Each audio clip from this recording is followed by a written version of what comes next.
2 Samuel 3. Peperangan antara keluarga Saul dan keluarga Daud berlarut-larut.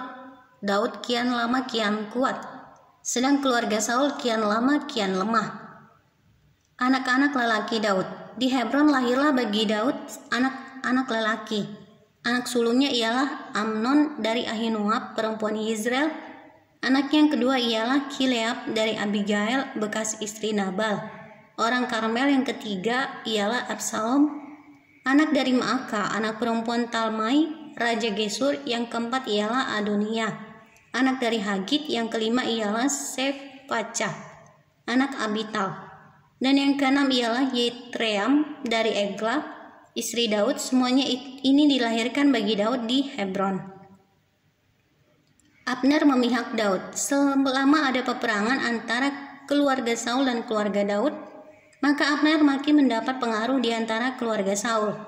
Saul mempunyai gundik yang bernama Rispa. Dia anak perempuan Ayah. Berkatalah Isi-Boset kepada Abner, "Mengapa kau hampiri gundik ayahku?"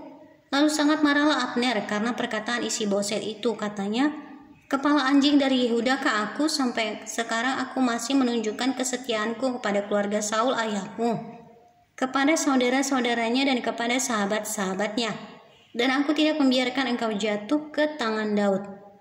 Tetapi sekarang engkau menuduh aku berlaku salah dengan seorang perempuan.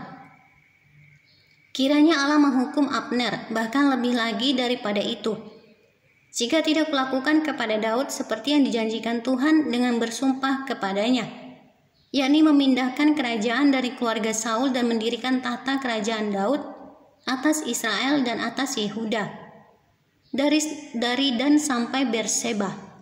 Dan Isi-Boset tidak dapat lagi menjawab sepatah kata pun kepada Abner karena takutnya kepadanya. Lalu Abner mengirim utusan kepada Daud dengan pesan, "Milik siapakah negeri ini? Adakanlah perjanjian dengan aku. Maka sesungguhnya aku akan membantu engkau untuk membawa seluruh orang Israel memihak kepadamu." Jawab Daud, "Baik, aku akan mengadakan perjanjian dengan engkau. Hanya satu hal kuminta daripadamu, yakni engkau tidak akan menghadap aku kecuali jika engkau membawa lebih dahulu Mikhal anak perempuan Saul, apabila engkau datang menghadap aku." Daud mengirim utusan juga kepada Isi-Boset anak Saul dengan pesan, "Berikanlah istriku Mikhal yang telah kuperoleh dengan 100 kulit khatan orang Filistin." Lalu Isi-Boset menyuruh mengambil perempuan itu daripada suaminya, yakni Paltiel bin Lais. Dan suaminya berjalan bersama-sama dengan dia sambil mengikuti dia dengan menangis sampai ke Bahurim. Lalu berkatalah Abner kepadanya, "Ayo pulanglah." Maka pulanglah ia. Sementara itu berundinglah Abner dengan para tua-tua orang Israel. Katanya, "Telah lama kamu menghendaki Daud menjadi raja atas kamu.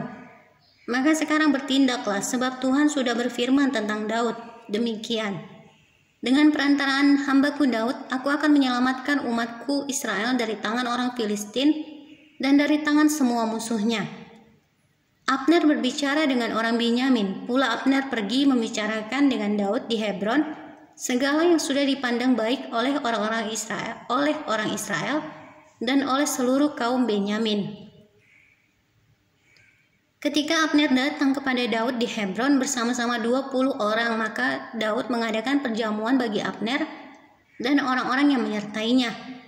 Berkatalah Abner kepada Daud, "Baiklah, aku bersiap untuk pergi mengumpulkan seluruh orang Israel kepada tuanku raja, supaya mereka mengadakan perjanjian dengan tuanku, dan tuanku menjadi raja atas segala yang dikehendaki hatimu." Lalu Daud membiarkan Abner pergi, dan berjalanlah ia dengan selamat. Abner dibunuh oleh Yoab, anak buah Daud, dan Yoab baru saja pulang setelah mengadakan penggerebekan, dan mereka membawa pulang jarahan yang banyak. Tetapi Abner tidak lagi bersama-sama Daud di Hebron, sebab ia telah dilepasnya pergi dengan selamat.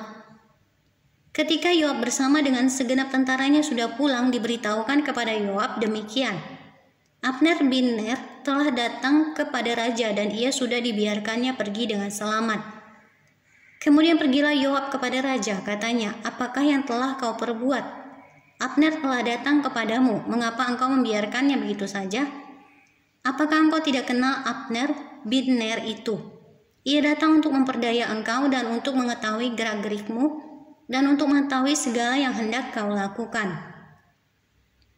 Sesudah itu keluarlah Yoab meninggalkan Daud dan menyuruh orang menyusul Abner. Lalu mereka membawanya kembali dari perigi Sirah tanpa diketahui Daud. Ketika Abner kembali ke Hebron, maka Yoab membawanya sebentar ke samping di tengah-tengah pintu gerbang itu, seakan-akan hendak berbicara dengan dia dengan diam-diam. Kemudian ditikamnyalah dia di sana pada perutnya sehingga mati, membalas darah Asael adiknya. Ketika hal itu didengar Daud, kemudian berkatalah ia, "Aku dan kerajaanku tidak bersalah di hadapan Tuhan sampai selama-lamanya terhadap darah Abner bin Ner itu. Biarlah itu ditanggung oleh Yoab sendiri dan seluruh kaum keluarganya.